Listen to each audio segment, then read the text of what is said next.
On today's Locked On Thunder podcast, we're going to dive into your mailbag questions, everything ranging from what the Thunder should do this next offseason, how they're going to look this year as a unit, and what's the future for the Thunder and Josh Giddey and SGA together as an offensive unit. All of this and more coming up on today's Locked On Thunder podcast on the Locked On Podcast Network, your teams every day. You are Locked On Thunder, your daily Oklahoma City Thunder podcast.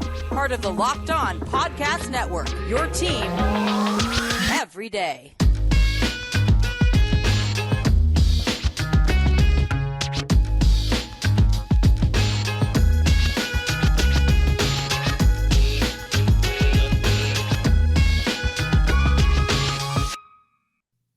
Let's get it going on the Locked On Thunder podcast on the Locked On Podcast Network, your teams every day. I am your host, media member, and editor-in-chief over at thunderousintentions.com. Rylan Stiles. You can follow me on Twitter at Rylan_Stiles. Follow the show on Twitter at LOThunderPod and email the show, LOThunderPod@gmail.com. On today's show, brought to you by BetOnline. We're going to dive into the Thunder mailbag episode, answering your questions about the team, like who should start, how the Thunder are going to handle this season moving forward, how they can improve offensively, off-season questions, cap space questions, JJ Redick questions, win total questions. We've got it all today on the Locked On Thunder podcast. Thank you so much for making us your first listen every single morning, every single day. We're here for you talking Thunder basketball. Subscribe for free across all platforms so you never miss an episode. Today's episode is brought to you by BetOnline. They have you covered with more props, odds, and lines than ever before. BetOnline is where the game starts. So I took to Twitter and asked you your questions, takes, comments, concerns about the Thunder and the NBA. You can do that anytime at Rylan_Stiles, and we're going to answer it here on the show. So let's start with Vince Go Crazy. Who should start the power forward spot, Jeremiah Robinson-Earl or Darius Bazley? So with the starting lineup, it's pretty much set for 4 spots out of the 5. Like you're gonna start SGA. You're gonna start Josh Giddey. You're gonna start Lou Dort. You're gonna start Chet Holmgren. Now you're gonna figure out that 5th piece to put together with those 4 guys. And I think that this is gonna be the biggest debate from now until October, 20th or 19th, whenever the Thunder end up starting their season. This is going to be the big debate. Should it be Jeremiah Robinson-Earl? Should it be Darius Bazley? I think just straight up, you're running this as in who fits the best next to Chet Holmgren, who gels the best with that lineup. I think you go Jeremiah Robinson-Earl. I think that he would be the best basketball player on the floor with that group. I think that Bazley thrived last year whenever he did get benched and he came off the bench. I think that he thrived in that role as a backup big. I think that he can thrive in that role again this year if the Thunder elect to go this way. I think that Jeremiah Robinson-Earl and Chet Holmgren can really balance each other out on both ends of the floor, especially with Jeremiah Robinson-Earl improving at the rim in Summer League, his rim finishing. And I still believe that he can shoot at a very high clip, especially for his position from beyond the arc. So I think that he has a lot of offensive potential that we haven't necessarily, gotten to see on the grandest stage yet. And so we'll see that more, I think, explored this season. And I think that defensively, they both balance each other out, especially with JRE coming in, looking more versatile defensively in Summer League. Now, granted, Darius Bazley was elite last year defensively. Now his offense was not good. His offense was not good for most of the year, but defensively, he was an elite shot blocker. He was very good guarding 1 through 5 and switching. He took on priority matchups. He took on either the first or second best guy on the team. Him and Lou Dort took those opportunities last year. And the Thunder, for a lot of the season, had a top 10 defense last year. And then, of course, the end of the year, they didn't even play any of the regular guys, so the numbers get kind of skewed and stuff. But for the majority of the season, including into January, into February, they had top 10 defense for the Thunder last year. So a lot of that was based upon Lou Dort, Darius Bazley, and the team effort that they had out there. I think that at the end of the day, when we get to the midway point in the season, we can look back on lineup data and it'll show us that Jeremiah Robinson-Earl, Chet Holmgren, Josh Giddey, Lou Dort, SGA is probably one of your better lineups. who will start literally on October 20th, 19th, whenever the season gets going. I think it could be Darius Bazley because of the fact, first round pick and seniority and comfortability, and comfortability and things like that. Plus, I do think that can be a lethal defensive unit. Like, if Darius Bazley can come into training camp and can show in a contract year, which is, the biggest year of his career, obviously, it's a contract year. If he can come in and show that he can shoot average or above average from three, plus he still plays defense at the clip that he did last year, and especially the shot blocking and stuff that he did last year and the switching stuff he did last year, and now you can put a defense out there that has Lou Dort, Darius Bazley, and Chet Holmgren, yeah, that's going to be a very good recipe for success, especially if you use him better offensively, which we saw at the end of last year, him being able to roam around more offensively off ball and cutting more offensively off ball. I think that this is going to be a decision by Mark that you can't truly question because there's no clear wrong answer to me. We can all have our favorite sides and we can all pick who we would start, but to me, there's just no clear-cut wrong answer. And what I mean by that is you're obviously not going to start Tail Maladon or SGA, over SGA. Who's the starting point guard? It's SGA. There's no ifs, ands, or buts about it. With this position, I really believe that it is a 50-50 debate between Jerry and Darius Bazley. And so training camp will be huge. And I will say, forget all the first-round pick stuff, forget all the contract year seniority stuff. The Thunder are going to let these guys compete in training camp, and they're going to use training camp as a breeding ground for competition and for that to develop into growth within their players. And if Jeremiah Robinson-Earl is just better, he's just playing better, and he's just looking better and fitting better, they're going to start him. They started him last year whenever they were both healthy, and they were very comfortable doing that after the first month or two of the season.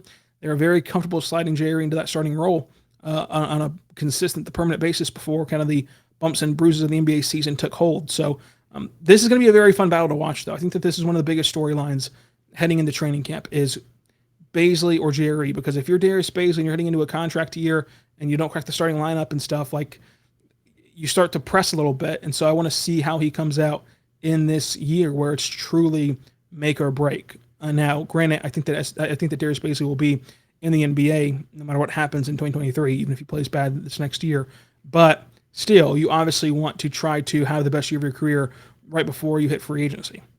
Vince Got Crazy also asks, do you think that this gain your minutes model will work, or are there too many guys who need to prove themselves, and how will OKC handle that? Yeah, I think that the competition stuff will work, because I think that if you truly give these guys an environment where on September 30th, it feels like everyone can do everything. So it feels like everyone can find a way into starting the unit. Everyone can find a way into the rotation. Everyone can find a way to be a priority bench player. Everyone can find a way into legitimate NBA minutes. And that's what the reality is. You're not selling them on that. It's true. It's not just a selling point. It's a true fact that all 17 guys that end up on the roster, including the two-way guys, whoever the opening day roster is, every one of those guys have a chance in training camp to earn their spot on the roster and earn their minutes on the roster in their rotation. So I think that will work. I think that will bring out the best in every player, and you see the cream rise to the top. I think that that's a really good model and a luxury that you have as a young team. Because if you're an older team, your roles are much more defined, your minutes are much more defined before you even step foot into training camp. Your rotation's pretty well clear-cut out for you right now. The only thing that's clear-cut is that you're going to start SGA, you're going to start Lou Dort, you're going to start Josh Giddey, and you're going to start Chet Holmgren. That's the only thing clear-cut. Every other, starting position, every other minute, workload, all that is still up in the air, and we can go back and forth on debates on who should or should not be in those positions. It is going to be very fascinating to see how the Thunder work that out, and I think that having them battle it out in training camp is going to be what breeds the best version of this Thunder team and the best version of these Thunder players. So I'm very excited for that to unfold. I'm also very excited to tell you right now about our good friends over at BetOnline. BetOnline is, of course, the fastest and best way to bet on all of your sport action. Find the latest sport developments, events, league news. It's number one source for odds, lines, and games, including MLB, NFL, MLB, NBA, NHL, combat sports, esports, and even golf. BetOnline continues to be the top online resource for your sports wagering information. find live betting scores and podcasts. They have you covered. BetOnline today is going to use your mobile device and tell you all about the action that's happening today. BetOnline is going to check you out. So it's this easy. I type in BetOnline, I go to sports, and if you're like me and the only sport you feel comfortable wagering hard-earned money on is the NBA, you can still bet on the NBA today by going to future bets. So right now you can go look at their win total, and we can scroll down to the Thunder, and the Thunder win total at BetOnline, the over-under is set at 26 wins, and the over is minus 125, the under is minus 105. So can they have another 2-win improvement or better in OKC this year? Will you take the over on that or the under on that?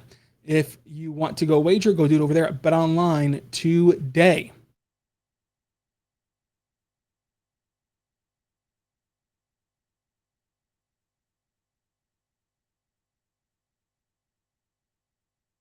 We are back on the Locked On Thunder podcast, on the Locked On Podcast Network, your teams every day. I am your host, Rylan Stiles. You can follow me on Twitter at Rylan_Stiles. Follow the show on Twitter at LOThunderPod. Email the show, LOThunderPod@gmail.com. Thank you so much for making Locked On Thunder your first listen every single morning, every single day. We're here for you talking Thunder basketball.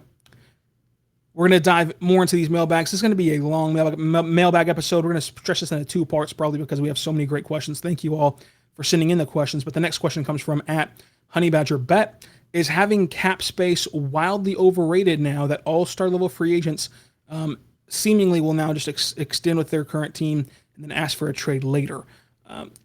No, I think that cap space is still very important because of all the things you can do with it. It's not just about hunting free agents. It's easier to trade for guys on big deals if you have the cap space already. Like, it's easier to do that. You're not forced into giving up too much, or not forced to giving up a bad deal to where you lose leverage or need to give up more assets. Like, having cap space is huge for trades. It's huge for trades like the Spurs right now. Like, the Spurs can have the cap space to take on Russell Westbrook and get a first-round pick for nothing just to buy him out. And they get a first-round pick for free because they have all this cap space they're not going to use anyway. Like, they can do things like that with cap space. So you can facilitate trades. You can make trades of your own to go get star players easier. And for players that are on the open market, you can go dabble into that as well. Look at, even DeAndre Ayton was hanging around. So the Pacers said, you know what? Screw it. Let's throw him a contract. Let's throw him a max deal and see what happens. And if the Suns match, the Suns match. But we have a shot at him. Colin Sexton right now is a really good player. I mean, of course, he's coming off of an injury. He's sitting out there right now as a restricted free agent. If you had just cap space lying around, you could go and get yourself a really good player in Colin Sexton because you have the necessary cap space, whereas other teams don't have that luxury. And of course, we'll see if the Cavs match any deal or whatever. But still, the cap space is important in the NBA, and it always will be important in the NBA. But you just aren't seeing as many marquee guys hit the free agency pool as you used to. But it's still very important. Honey Badger Bet says last year the Thunder had the worst offense in the NBA. What can they do to help SGA and Josh Giddey complement each other more? And of course, the metric using there for the worst offense in the NBA is offensive rating. It's difficult because Josh Giddey got hurt right after the All-Star break, so they played that one game against Phoenix after the All-Star break, and they looked fantastic. And Josh Giddey said it was the very best game that they've played together. Josh Giddey said that before that game that they had a meeting with SGA, with Josh Giddey, with Mark Dagnall, with Sam Presti, and they all got on the same page. They all figured it out together, and then we never got to see it again after one game. So maybe something clicked in that meeting, and that's what's changed. And we'll act like it's the offseason, but really it was that meeting. We're never going to know when it clicks or why it clicks necessarily, but just repetition and growing together. It feels like it's been a long time because it's been a calendar year, but they have not played that much basketball together, truly together in the last year. So just repetition and being able to, play with each other more, plus better players around them. I think that Jalen Williams is a huge upgrade from Santa Clara. I think that Chet Holmgren, of course, is a huge upgrade as the second overall pick. Whatever Ousmane Dieng can provide, whatever Jalen Williams can provide, and then also just being healthier, right, together, plus having Kenneth Williams there, having Mike Muscala back, being healthier, playing more minutes with each other, and then just kind of shifting your goals to development together versus, all in on the whole lottery odds. All that stuff factors in. To me, you're going to see more of, SGA as an ISO scorer, driving kick guy, where he's kicking out to Chet Holmgren, who can actually knock down threes. You're going to see more of SGA playing some off ball, even in half court settings at times, where Josh Giddey's goal is to get the ball back to SGA, but get him back the ball in a more advantageous scoring position, to where that will really help both parties as well. Plus just what Chet provides. Like, the shot blocking is great, the defense is great, but Chet also provides such wrinkles that benefit both Josh Giddey and benefit SGA. With Josh Giddey, he's just an elite playmaker no matter who's on the floor, and so that benefits him to have a guy who can knock down shots and who can score at the rim. But for SGA, the driving kick stuff, but also the pick and roll, pick and pop stuff with his driving ability, with his scoring at the rim ability, and especially with SGA's scoring ability at the rim in traffic. So now you can either go up in traffic and score over guys, or you can go up and dump it off to Chet Holmgren rolling with you to the basket. Like, there's just so many wrinkles that come off of just adding Chet Holmgren. I think that this offense will look a lot better. And then also, again, like, you're not going to play Georges and Jalen Horde and Melvin Frazier and Zaire Simpson at the end of the season either. Like, I think that this is going to just look a lot different. So I think that they will take a statistical jump this year, offensively, of course, and they'll look a lot better. At Graham Schmidt 1, if the Thunder tank again this year, do you think that there's any chance that Shai requests a trade? Look, I have always been a proponent of the NBA has so much drama, and they have so many trade requests, and they have so many just storylines that you don't ever have to create them yourself. They will find you, and they will come to you. No, I don't think that tanking this year will be the straw that breaks the camel's back, because you're not going to just tank and not have Shai on board. Like, if they've already told Shai what the plan is this year, and we don't know what it is, but they've told Shai. They've told Shai either, hey, we're going to try to go for the play-in, or they've told Shai, hey, we're going to try to improve our draft stock at the end of the year. Those are one of those two things is what they told Shai, and he's already signed off on it because he hasn't been traded. Like it's not as though they're hiding these plans from him, and he's going to be surprised in March that they're shutting down players if they do that.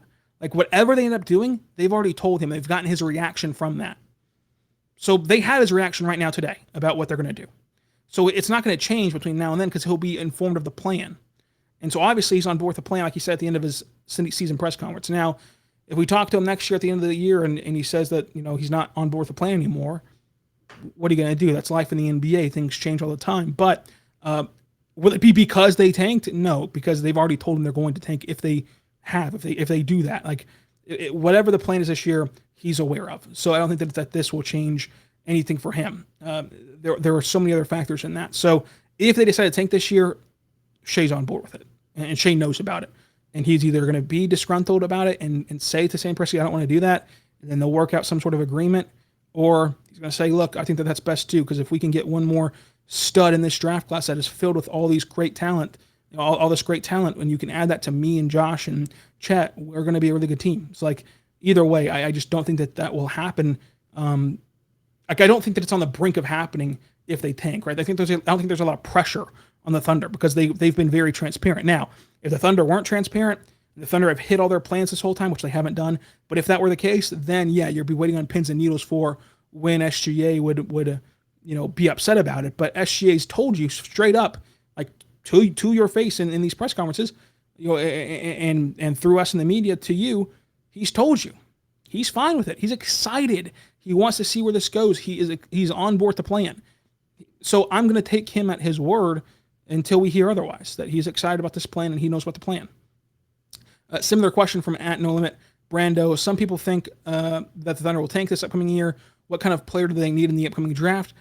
They're still in best player available mode to me. Like obviously Victor Wembanyama would be incredible because he's the number one overall pick in next year's draft, and he's the best out there. But even bringing in Scoot Henderson, who's like the 6'2" guard, like if he's the very best player on the board, go get Scoot Henderson. Like you need whoever you think is the best. Like personally for me though, if I could just hand pick somebody that's not Victor Wembanyama, I would pick one of the Thompson twins.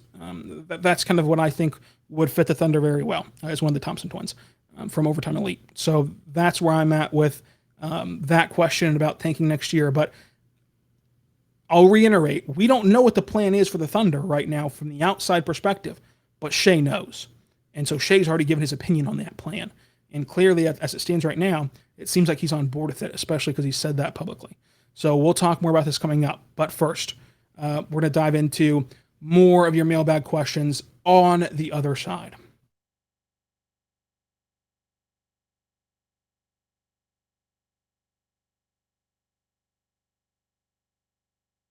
We are back on the Locked On Thunder podcast on the Locked On Podcast Network, your teams every day. Thank you for making Locked On Thunder your first listen every single morning, every single day. We're here for you talking Thunder basketball.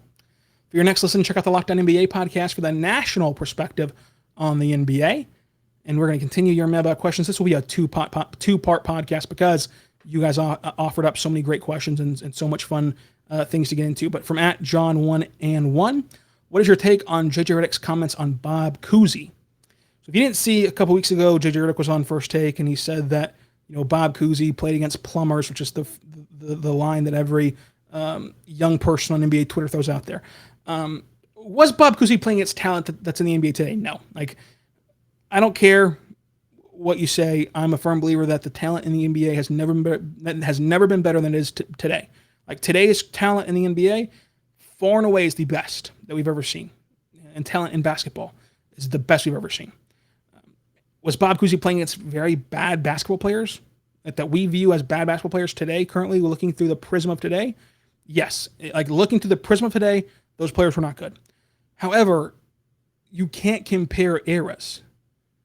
Because if these players that are so good today went back in time and didn't have the resources that they have today, they'd play that style of basketball.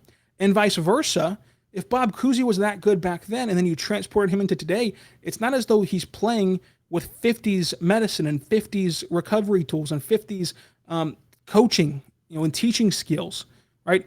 So if you gave Bob Cousy the same resources that current NBA players have, I think that Bob Cousy would be a heck of a player. He'd be a Hall of Famer, and he'd be a top player in the NBA currently today. But the level of competition and the talent pool as a whole was far worse back then than it is now. I don't think that that's arguable.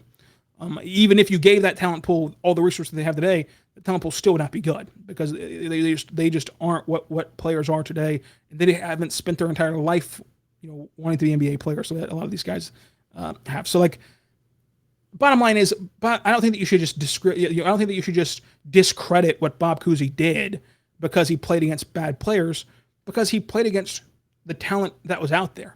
It's like, in the NFL, your schedule is based off of how you finished last year. So if you finished fourth last year, you play all fourth place teams. You play all first place teams, etc. Well, if a team has made significant improvements since the last season and they go on a huge run and they win 12 games that year, yes, they beat fourth place teams, but they were only playing who they were allowed to play. So yes, Bob Cousy beat plumbers and pizza delivery guys, but that too was on the schedule. So again, it's hard to compare errors. And even Draymond Green saying that, the Bulls with, MJ and that team that won, 70 something games, that team was nowhere close to the Warriors, and the Warriors would have just mopped the floor with them. That's not how this works. I think that the Warriors would beat the Bulls if they played today or in 2017. But it's not as though you can compare it and say the Bulls had to play by a certain rule and the Warriors had to play by a certain rule. If you put that Bulls team in 2017, they'd play smaller. They'd play with more, they'd shoot more threes and they'd do more modern things. I think that they'd have a better chance conforming to the modern NBA than vice versa. So it's hard to compare eras, and it's hard to go back in time. I think that we should just take it for what it is instead of always wanting to compare. And I will say, Bob Cousy would be a hell of a player. He'd be a much better player than JJ Redick ever was. So it's difficult to hear. And Jerry West had that same comment about, it's difficult for former players to hear that from a guy like JJ Redick, who back then wouldn't have been good. Because he just wouldn't have been as talented. And if you put Bob Cousy in the era JJ Redick played in and gave him the resources that JJ Redick had, he'd blow JJ Redick out of the water every time. So it's so difficult to compare eras, and it's not really relevant to me because they just had to do what they had to do, so to say. They were just playing the way that they were known to play at that time. It's like baseball too. If you gave Babe Ruth, and popped him tomorrow against a guy throwing 117 miles per hour, 110 miles per hour like we got going today, yeah, he'd strike out his first at bat. But if you let him grow and develop into the player that he was back then, nowadays, he'd catch up to the fastball in a hurry and he'd still be a Hall of Famer. So, like, yeah, technically, if you just drop him in for 1 AB tomorrow against Shohei Ohtani, you get struck out. That's just not how, like, I know, it's not interesting to me to talk about that kind of stuff. The Meek Leak says Vegas has OKC as a 25.5 win next year. Of course, they've bumped that up to 26 wins now, as we talked about in the commercial break. Do you take the over or the under? They won 24 games last year, so you're looking for like another 2-game improvement, 3-game improvement. I would take the over on that number, but honestly, I would just stay away from that number because I think that the Thunder have improved their win total, have improved their team and their roster. They have more winning pieces now. They have a better roster than they did before. But last year, they won a lot of close games. They won a lot of comeback games that are kind of fluky, kind of weird, right? Like that you can't count on every single year. And also, I wonder if they'll reposition. Like, I wonder if even if they're in play-in contention, like if they're the 11th seed in the West come All-Star break, I think that at the All-Star break, they're kind of going to reevaluate things and say, what's better for our future? To be the 10th seed and just get from 11 to 10 or get from 11 to 7 even, or get from the 11th seed down to the 5th best odds at the number 1 overall pick. What's better for our future? I think that they might side with the draft odds at the All-Star break. So, like, it's just hard, and I wouldn't bet on the Thunder win total this year if I was going to advise you on betting. But if you are going to bet on the Thunder win total this year, go to betonline.net and do it over there. Now, we have so many more questions to get to, so if your question was not read on this podcast, it will be coming. Like, what's the best nickname for Ousmane Dieng? A very good question from OKC Skittles about the first Thunder rebuild compared to this Thunder rebuild without knowing how they develop kind of who has the better core at this same point in time. Plus more questions like Trey Mann's future and Chet Holmgren, how he's going to grow in 2 or 3 years, and what the Thunder should be looking for next offseason. Plus, who will be the 3 most important and pivotal players for the upcoming season ahead for the Thunder. So all of that and more is coming up on the Locked on Thunder podcast on tomorrow's podcast. So until then, I'm Rylan Stiles. Follow me on Twitter at Rylan_Stiles. Until tomorrow, be good and be good to one another.